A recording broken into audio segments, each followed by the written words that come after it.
Hello সবাইকে, কেমন আছো তোমরা সবাই? আশা করি সবাই খুব ভালো আছে, আমিও ভালো আছি। আবার তোমাদের কাছে একটা নতুন ভিডিও নিয়ে চলে এলাম। ভিডিওটা ছিল 10 তারিখের, মানে 10ই জুন, যেদিন আমার মেয়ের জন্মদিন, তার আগের দিন।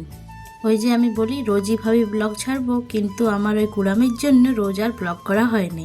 মানে ব্লগ তো আমি রোজই করি, তো এডিট করে নিয়ে পোস্ট করাটাই হয়ে যাচ্ছে আমার কাছে বিরাট ব্যাপার। সকাল সকাল ব্লগটা শুরু করেছিলাম, ভিডিওটা যখন বানাচ্ছিলাম তখন আমি কথাও বলছিলাম, কিন্তু যখন পরে ভিডিওটা আমি দেখছি তখন দেখছি গলার আওয়াজটা এত আস্তে শোনা যাচ্ছে, মানে আমি কি বলছি শোনাই যাচ্ছে না। তখন আমি বাধ্য হয়ে আজকে ভয়েস ওভার দিলাম। তো চলো, অনেক বকবক হয়ে গেছে, এবার আমি নিজের কাজ শুরু করি। আমার জানো তো সকাল দিকটা মাথাটা খারাপ হয়ে যায়, মানে এত কাজ থাকে যে কি বলি। তাও তো আমরা দুজনে মিলে করি, তাও আমার মনে হয় যে মানে পাগল পাগল লাগে, কোন কাজটা আগে করব কোন কাজটা পরে করব। ঘুম থেকে উঠেনি তো আমি নিজের বিছানাটা উপর থেকে গুটাই আসি, তারপরে দাদার বিছানা, তারপরে ওই রুমটা, এই দুটো রুম এমন হয়ে থাকে যে কি বলি। কারণ মেয়ে আছে ছোট, এই রুমটা আর ওই রুমটা সন্ধ্যাবেলায় দুটো রুমে এত মাতুনি করে যে কিছু বলার নেই। আর তার সঙ্গে আছে ঋদ্ধি। ঋদ্ধিও তো এখন খুব বড় হয়নি, আর একজনের থেকে দুজনা যখন হয় তখন বদমাশিকটা একটু বেশিই হয়। তো সকাল দিকটায় ঘর গুটাতে আমার অনেকটা সময় চলে যায়। কাপড় চোপড় জিনিসপত্র বই খাতা খেলনা চতুর্দিকটা অগোছালো হয়ে থাকে। আর দুটো মানুষ যদি আসেনি তো উপর চলে যাবে, আসবে নিচেই বসবে, আর কখন কে আসবে কোনো ঠিক নেই। সেই জন্যে নিচের ঘরগুলো পরিষ্কার পরিচ্ছন্ন গুছাগুছি করে রাখতেই হয়। আর এই কাজ, তারপরে আবার জলখাবার আছে, দুপুরে রান্না আছে, চান করে পূজা আছে, এইসবের জন্য এই বেলা মানে সকাল দিকে আমার মানে মাথাটা মানে গরমই চাপ হয়ে থাকে যে আমি কোন কাজটা কখন কি করব না করব সেইভাবে। তারপর যদি ভাইয়ের বিশিফট ডিউটি হয়ে যায়, মানে ওই যদি 2টার থেকে ডিউটি হয়ে যায়, তাহলে রান্না বান্নাটাও তাড়াতাড়ি করতে হয়, কেন কি ভাই 1:30টার সময় খাইয়ে দিয়ে নিয়ে কাজে চলে যায়। তাই সব মিলাই সকাল দিকে একটু চাপটা বেশিই থাকে। আর বললাম না, এখন সে বলেনি, আমার শাশুড়ি বলতো নতুন ভিখারির ভিকেই মন, তেমনি হয়েছে। মেয়ে এখন লিখতে শিখেছে, তো যেদিকে সেদিকে পেন্সিল পাচ্ছে তো পেন্সিল দিয়ে দেয়ালে লিখে দিচ্ছে, পেন পাচ্ছে তো খাতাতে লিখছে, রং পেন্সিল পাচ্ছে তো তাই রং করছে। মানে যে অবস্থা বললাম তো, ঘর দুয়ারের অবস্থাও খারাপ, আর আমার বিছানার অবস্থাও খারাপ হয়ে থাকে। রাত্রেবেলায় জানো আর ইচ্ছা করে না আমার এগুলো করে যেতে, কিন্তু রাত্রেবেলায় যদি করে যায় একটু কষ্ট করে নিয়ে, তাহলে সকালটা এতটা হড়বড়ি থাকে না।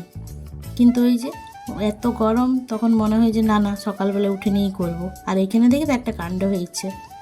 আমার স্বভাব, ঋতু যেহেতু ঝাড়ু মুছা করে, আমি এই বিছানা টিছানা গুটাই নিচে আমার যতই কিছু, যেমন চেয়ার যদি থাকে, টেবিল যদি থাকে, মেয়ের কাপড় জামার ঝুড়ি থাকে, সব আমি উপরে তুলে দিই। তাহলে কি হয় না, ঝাড় দিতে সুবিধা হয়। সব কিছু বিছানার উপরে তুলে দিয়ে একদম সটসটায় ঝাড় দিয়ে দিই, মুছে দিই। আর দেখছো এই চেয়ারটা, এই দেখছো তো এই চেয়ারটা ফেলে দিলাম। এই চেয়ারটার কাছে, চেয়ারটার মধ্যে একটা টিকটিকি ছিল লুকায়, আমি সেটা বুঝতে পারিনি। ধরেছি যে এমনি উঠাইছি, তারপর দেখছি যে চেয়ারের নিচের থেকে উপর দিক হয়ে গেল। আমি তো চমকে গেলাম, তখন চেয়ারটা দিলাম হাতটার থেকে ফেলে। তারপরে আবার টিকটিকিটা চলে গেল দেয়ালের দিকে। আর এই যে সব কিছু করে নিয়ে বসলাম নিজের জন্য, অল্প সময় বার করলাম। এই যে চিয়া সিডটা খেলাম, তার কিছুক্ষণ পরে চা আর বিস্কুটটা খেয়ে নিলাম, তারপর নিজের কাজে লেগে পড়লাম। আজকে একটু হড়বড়িতে ছিলাম, সেজন্য রান্নাবান্নাটা চাপাই দিলাম তাড়াতাড়ি। যাবার ছিল রঘুনাথপুর, বললাম না মেয়ের জন্মদিনের আগের দিন ছিল, সেই জন্য মেয়ের জন্য কিছু কেনাকাটা করার ছিল, সেই জন্য চলে গেলাম রঘুনাথপুর। আর এই যে ঋদ্ধির তখন স্কুল ছুটি, ভাই ঘরে ছিল, তো দুজনে মিলে গেছিলো বাগান। দেখো বাগান থেকে কত আম আর জাম তুলে নিয়ে এসছে। ভাই গাছটা হিলাই দেয়, জামগুলা ঋদ্ধি কুড়াই কুড়াই ধুয়ে পর নিয়ে আসে।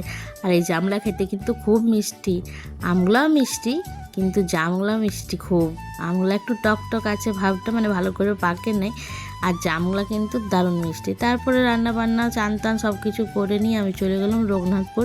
সিনহাবুর একটু ডাক্তার দেখাবার ছিল, ডাক্তার দেখাবার জন্য গেল, আর আমি এদিকে দেখো পুরা মুখ টুক বাঁধে নিয়ে চলে গেলাম আমার নিজের কিছু কিছু কাজ ছিল সেগুলো করতে।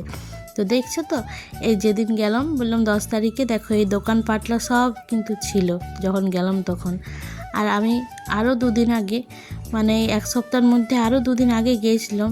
এত দেখিনি, খারাপ লাগছে চতুর্দিকটা যে কি বলি। চতুর্দিকে দোকানদানি, ফুটপাতের মধ্যে যত দোকানদানি ছিল ভেঙে দিয়েছে। প্রথমে চলে গেলাম সোনার দোকান, অনেক দিন থেকে বলে রেখেছিলাম গপুর জন্য কানের নেবো অনেকবার গেছি, ঘুরে এসেছি। দাদা বলল না, মানে এগুলো জোরের মধ্যে ছিল নাই, এগুলো দেখছিলাম ওগুলো দেখছিলাম, কিন্তু শেষে তো নিলাম। সেটা আমি তোমাদের সঙ্গে শেয়ারও করেছি।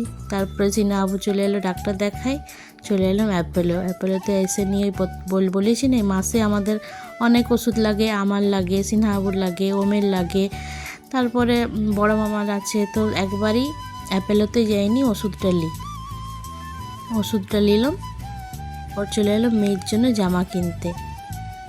তোমাদেরকে বলেছি আমাদের জ্যৈষ্ঠ মাসে কীর্তন হয়, কীর্তনের সময় 2-3টা জামা নতুন নেওয়া হয়েছে, কিন্তু যেহেতু এই মাসে জন্মদিন, বলি না একটা নতুন জামা তো অন্য বছর রেখে দিই, কিন্তু এই বছর আর রাখা হলো না, পরাই দিয়েছিলাম, সেই জন্য একটা ওই গরমে পরার পাতলা জামা নিলাম।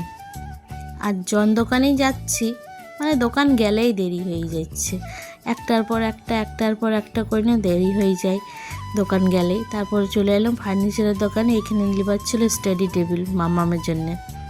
ওই দেখো ওই পিঙ্ক কালারটা অমনি বলেছি বার করতে। তারপর চলে এলাম ঘর এসে নিয়ে দেখো মুখ টুক ধুয়ে নিয়ে বসলাম একটু পাঙ্খার হাওয়াতে। মুখ চোখ দেখছো রোদে একদম ঢুকে গেল, এত গরম। গরমে অবস্থা খারাপ, এমনিতে আমার গরম ভালো লাগে নাই, আর তারপরে আবার গরমে মানে কোথাও বাইরে গেলে অবস্থা খারাপ। এই যে কিনেছি, প্রথমে জলের বোতল কিনেছি, ছাতা কিনেছি, এই যে বললাম ওষুধ, এগুলো হচ্ছে সিনহা আবুর ডাক্তারের মানে কাগজ এখানে আছে। যেহেতু সিনহা আবুর সুগার আছে, সেই জন্য ওই করলা জুস খায়, তারপর সুগার ফ্রি ওগুলা এখানে আছে। ওষুধগুলো যেগুলো ডাক্তার দিয়েছিল সেগুলো কিনা হয়েছে, সেই ওষুধগুলা। তারপর আছে কাজু কিশমিশ নিয়েছি, গপুর কাজু কিশমিশটা বাড়ন্ত হয়ে গিয়েছিলো, সেই জন্য কাজু আর কিশমিশ নিয়েছি গপুর জন্যে। আর নিয়েছিলাম ঘরের মানে ঠাকুরের বাসনটা যেগুলো ধুই, সেই জন্যে পিতাম্বরী নিয়েছি। আর এই আমার ধূপচিটা ভেঙে গিয়েছিলো, সেই জন্য আর গপুর এই ঝুনঝুনি একটা লেয়ার ছিল, সেই জন্য 2টা পিতাম্বরী, ঝুনঝুনি, মানে বললাম না সিনহা আবু যতক্ষণ ডাক্তার দেখালে আমি এই কাজটা করে নিলাম নিজের। আর এই জামাটা নিয়েছি। জানো তো ছেলের জন্ম হয়েছে কনকনা ঠান্ডাতে, মানে জানুয়ারি 10 তারিখে ছেলের জন্ম, আর মেয়ের জন্ম হলো পটপটা গরমে, মানে জুনের 11 তারিখে। সেই জন্যে ছেলের জন্মদিনে কিছু কিনতে গেলে গরম জামা কাপড় কিংবা সোয়েটার কিনতে হয়, আর মেয়ের জন্যে কিনি পাতলি জামা, যেমন একদম পরে নিয়ে আরাম পায় তেমনি। আর ছেলের আমার জন্ম হয়েছে সোমবারে, আর মেয়ের জন্ম হয়েছে রবিবারে। এখানে আছে গপুর জন্য যে কানেরটা লিখেছিলাম সেইগুলা দেখো। কানেরলার কিন্তু আমি তখন একটা শর্টসও বলেছি যে কানেরলার হাতও আমার অত সুন্দর লাগছিল না, আর দোকানও অত সুন্দর লাগছিল না, যত সুন্দর না আমার গপুকে পরে লাগছিল। আমার গপুকে মানে গপুর কানে দেওয়াতে কানেরগুলো যেমন শোভায় বেড়ে গেছে বলো। এই যে দেখো, এটা হচ্ছে সন্ধ্যাবেলায়, দুপুরবেলায় আর আমি মানে শুয়ে গেছিলাম রোদে গরমে, আর আমি কোনো ভিডিও করতে পারিনি। এটা হচ্ছে সন্ধ্যাবেলায় গল্প করছিলাম ঋতুর সঙ্গে, দিয়ে হঠাৎ মোবাইলটা অন করে বললাম না করি। দেখো অবস্থা দেখো, কিছুদিন আমরা গ্যাসে মানে ফেব্রুয়ারি মাস থেকে গ্যাসে রুটি করছিলাম, তারপরে এত মানে গ্যাসের সমস্যা হয়ে গেল, 45 দিন তক বলছে 45 দিন না হলে গ্যাস দেবে না। সেই জন্য আবার আমাদেরকে উনানের ব্যবস্থা করতে হলো, কয়লার ব্যবস্থা করতে হলো। রুটিটা যখন গ্যাসে করছিলাম তো সুবিধা হচ্ছিল, যখন তখন করে দিচ্ছিলাম। এখন যখন উনানে করি উনানটা ধরবে, তারপরে তো এই জন্যে কাবলি ছোলা সেদ্ধ হচ্ছিলো। আর এই যে এদিকে ঋতু বসেছে বসে বসে গল্প করছে, এদিকে কাবলি ছোলা সিদ্ধ হচ্ছে, আর এদিকে আমরা গল্প করছি। তো তোমাদেরকে ভাবলাম দেখাই দিই, দেখো আমাদের মানে আমরা ঘরে কি করি না করি, একটা পুরা ব্লগ। আর আমি কি বলছিলাম তখন আমার কথা মনে নেই অত, ওই ঋতুর সঙ্গে গল্প করছিলাম, আর ভিডিওতে কিছু বলছিলামও, পরে আর ওগুলো মিউট করে নিয়ে আমি ভয়েস ওভার দিয়েছি। কাবলি ছোলাটা এখন বিকাল দিকটাতে যেহেতু চুলা ধরাই, তখন কি করি যে তরকারি এবং সেটা তরকারিটাও হয়, আবার দুধ গরমও হয়, আবার রুটিটাও হয়ে যায়। বার্তা যদি কিছু করার থাকে ঘি তো উনানেই করি, গ্যাসটা বিকাল দিকে সেভ হয়।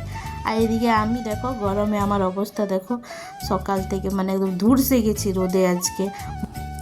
এই গরমে কতই তুমি সানস্ক্রিন লাগাও আর কতই তুমি ওড়না দিয়ে মুখ ঢাকো, এই রোদে আর গরমে তুমি পার পাবে না। একমাত্র ঘরেই যদি থাকো তাইলেই হবে। আর এই যে মাম্মাম, এটা হচ্ছে মাম্মামকে খাওয়াবো তার আগে ওই 8:30 9:15টার সময় ইউটিউবে একটা মানে দেই ধীতি আর দিদুন বলে একটা ধীতি মেয়ে আছে, দিদুন আছে, তারা ভিডিও বানায়, তার ওইটা মাম্মাম দেখে, আমার মানে পছন্দ করে। ধীতি দেখবো, দিদুন দেখবো, কখনো কখনো বলে মা দিদুন আর দিদির সঙ্গে দেখা করব। আমি বলি আমি তো জানি না ধীতি দিদুন কোথায় থাকে। ওই ভিডিওগুলো পছন্দ করে, তো খাবার আগে একটু আমি লাগাই দিই, দেখে। এমনিতে খাইলেই কিন্তু একটু ঝামেলা করে, আর ধীতি দিদুন লাগাই নিয়ে যদি একটু দেখতে দিই, তাহলে মানে খাবারটা কখন যে শেষ হয়ে যায় আমি নিজেও বুঝতে পারিনি। সেই জন্যে একটু টিভি দেখে, সব সময় না কিন্তু কখনো কখনো একটু দিই দেখতে, দেখে, আমারও একটু সুবিধা হয়। তো আজকে সারাদিন কী কী করলাম না করলাম সবটাই তোমাদের সঙ্গে শেয়ার করলাম। তোমাদের যদি ভালো লাগে তো তোমরা প্লিজ পাশে থেকো।